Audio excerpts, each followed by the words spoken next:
Welcome back to Stocklabs for another market recap. We've sort of reached the end of May here, Memorial Day weekend.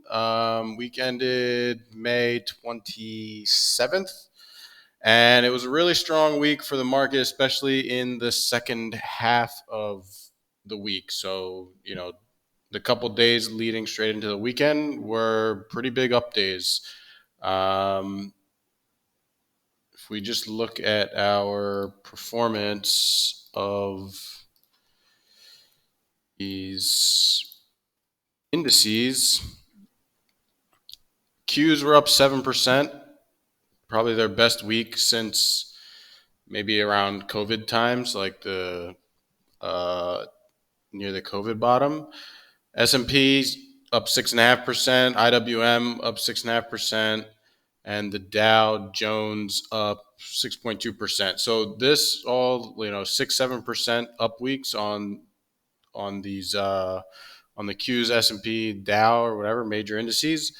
This is obviously the best week of this year so far, but also the best week in probably out of the last few years. So maybe it's something, maybe not, but we'll see.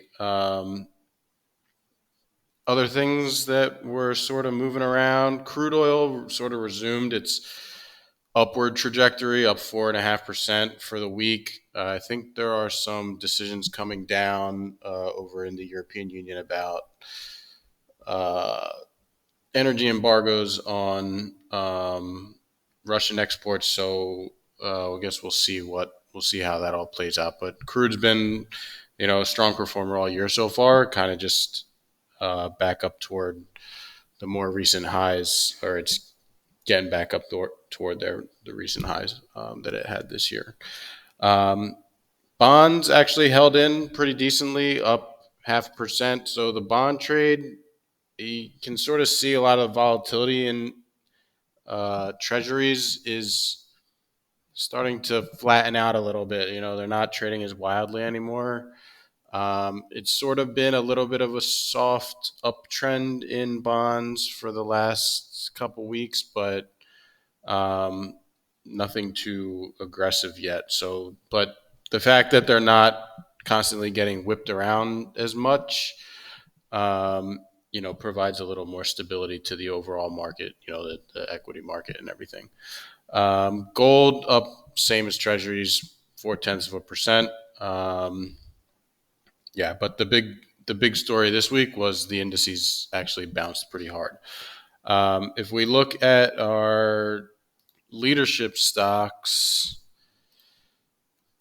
some of them also made some pretty large moves. So Tesla was up 14%. I mean, it's still, mid 700s. This is still well off 52-week highs, but this is obviously the best week it's had in a while. Same for Nvidia, up 12% for the week. Apple up 8.5% for the week. Microsoft up 8%.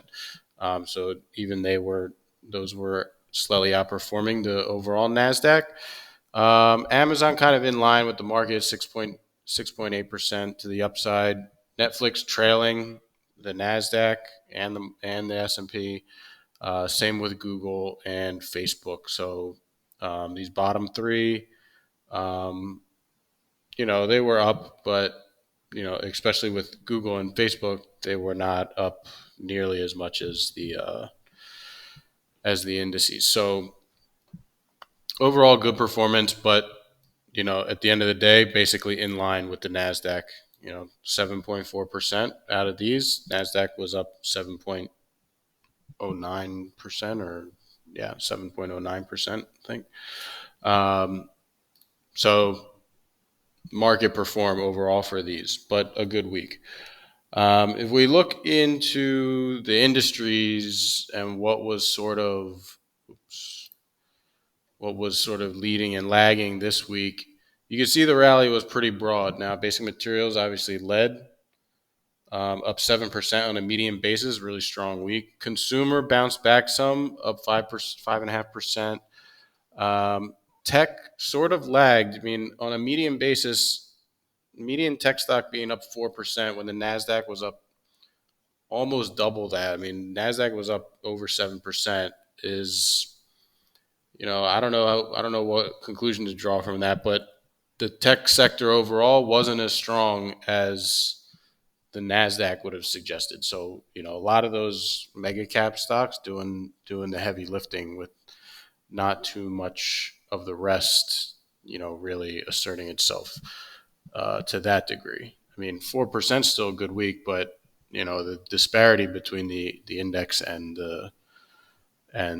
the overall constituents in it is something to mention.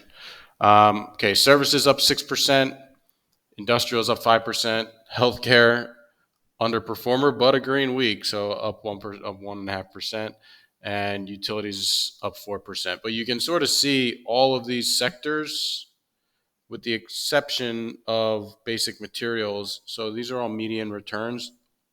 The median stock basically underperformed the overall, or underperformed the indices. Whether you look at the net, whether you look at the Qs, whether you look at SPY, or whether you look at the Dow, all of those indices had higher returns than the median return in these sectors, X basic materials, which have been just a beast the whole year. But if we look at the subsectors, there's actually a lot of stuff to pick from that did really well. So some of these, great returns, up double digits. Okay, oil and gas. Some of the stores and consumer related sectors. Remember, these got hit really hard the week before, just with the comments from Target and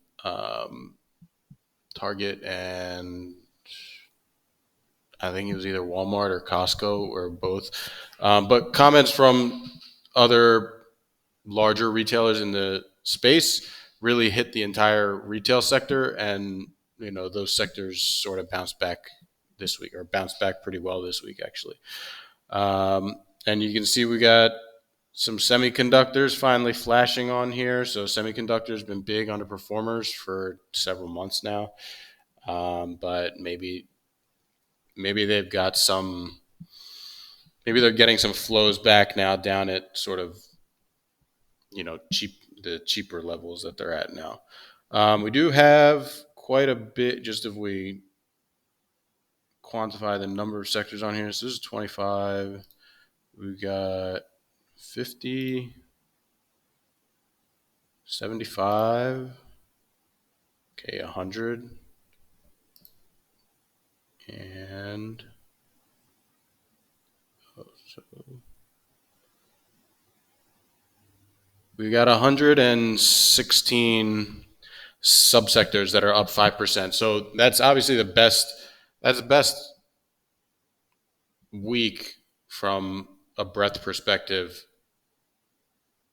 It has to be going back to the COVID times, like the COVID market crash times. I'd have to dig around more specifically to get an exact time frame, but we haven't seen this kind of upside breadth basically since then. And if we look at the downside, we don't have a single subsector that's down for the week. That was down for the week. Even the SPACs, just shell companies, were up 0.1%. So really bullish week from a breadth perspective. Kind of hard to decipher what that might mean. I mean, you don't get these kind of weeks, indices up 6-7%. Every sector bounces unless, well, these sorts of weeks only occur during bear markets. The question is, does it mark the end of the bear market, or is it just a break from it? Even when we bounced in March, we didn't have these kind of we didn't have this strong a breadth on that bounce. So, and that one I mean, that one rolled over, but yeah, we'll have to see. We're gonna have to keep an eye on this on the market next week because you are in summer trading, and market's going to be thinner than it usually is. So you can expect some wider moves. Let's just jump into Screener and check breadth from a market cap perspective, and then maybe we can talk more about the overall picture that we're trying to paint here. So 1 to 5 billion, okay, up 6.1%. So kind of the same as the indices. 6.89% for 5 to 10 billion. 10 to 50 billion, up 6%. Okay, so I guess everything finished up 6% this week. 6.25% on mega caps, and terra caps 6.11%. Okay, this is actually terra caps. 100 billion plus companies were up the exact same amount as 1 to 5 billion companies. So a lot of uniformity, like up and down the cap range, up and down the cap spectrum for breadth. So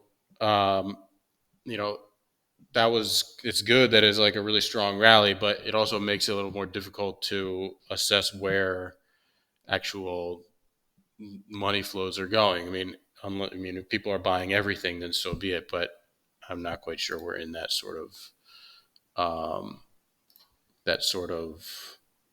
mode right now. So definitely a really strong oversold bounce. We had our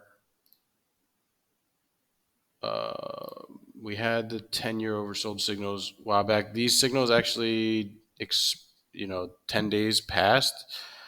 We didn't get another one. I don't think we almost had another one on the 18th, but not quite. And then, we're already getting closer to overbought.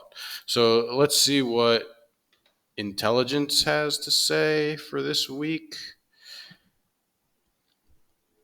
So this screen remains pretty sparse. This is looking for stocks that have sort of projected upside, or sort of ETFs that have projected upside of over 4% for the coming week, the coming 5 days. So we've got regional banks on here, and we've got energy. So not too much. If I invert the screen, see if any other types of results pop up. Get a little more info. Okay, so there's more stuff on here. It's weird. So FAS is rated bearish. So this is negative 4%. Cloud computing bearish. Big banks bearish. ARK bearish. Crypto bearish. Fintech bearish. Inverse big oil bearish. So bullish big oil. Cloud computing bearish, and homies bearish. So this sort of suggests that the market is maybe not as on stable footing as the big rally Wednesday, Thursday, Friday. Maybe is trying to lead us to believe. So we'll see probably early in the week. I mean, the month ends on trading month ends on Tuesday, and we'll start June after that. Now, the summer months traditionally should be a little less volatile.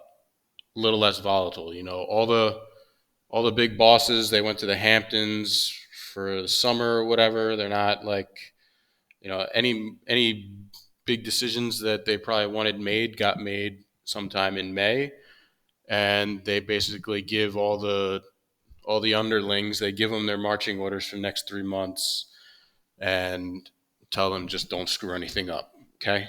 So that's sort of the environment we should be in for the next June, July, August.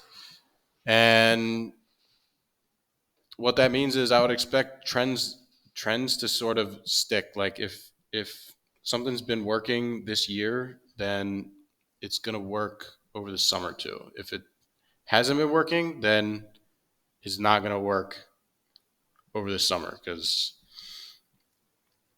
I don't know. That's kind of just my initial read on the scenario. So maybe I would expect the market to sort of give back some of the Thursday, Friday gains this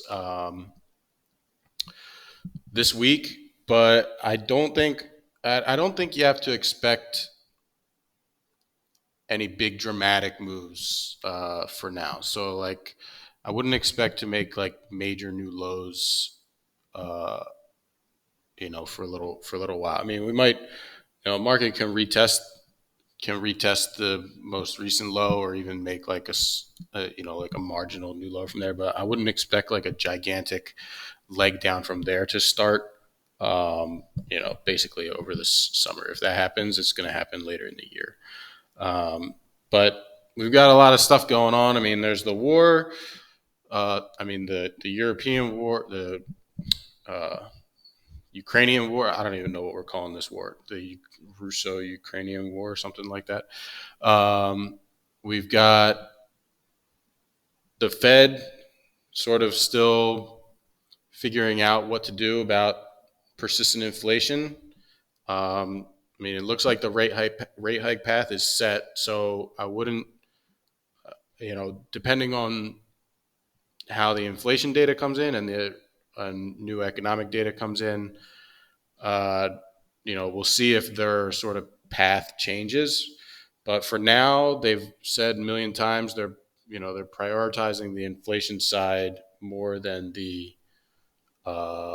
economy and employment side. So their number one goal is to get those inflation numbers down. I mean, if inflation keeps printing 8% for the next few months, I mean, it's going to be a bad time for everybody. So they really want to get that number down, and looks like they're pretty committed to it. So I think 50 bips hikes for the foreseeable future.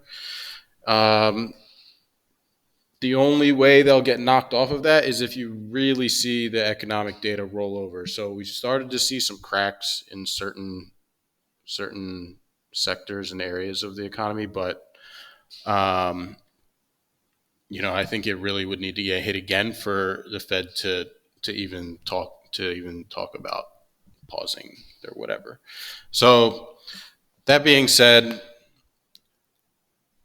summer should be pretty good. I mean, it's pretty good from a trading perspective. I don't mean that the market's just going to blast off. Although last week was pretty good. We'll see if it holds up. If it holds up here, holds the gains. I mean, if it gives all the gains back up right away, that'd be just a disaster. So, kind of have to hope that doesn't happen. Very close here to overbought, by the way. 6-month hybrid. Last time we got sort of up to these levels here, pretty steep sell-offs. Intelligence is not too bad right now. This is for the overall market. Okay, this is only one data point, but pretty good. So that's it. Enjoy Memorial Day weekend. And we'll be back. Holiday shortened trading week. Markets closed on Monday, but we'll be into June soon enough, and just making things happen in the market. Talk to you guys later. Bye.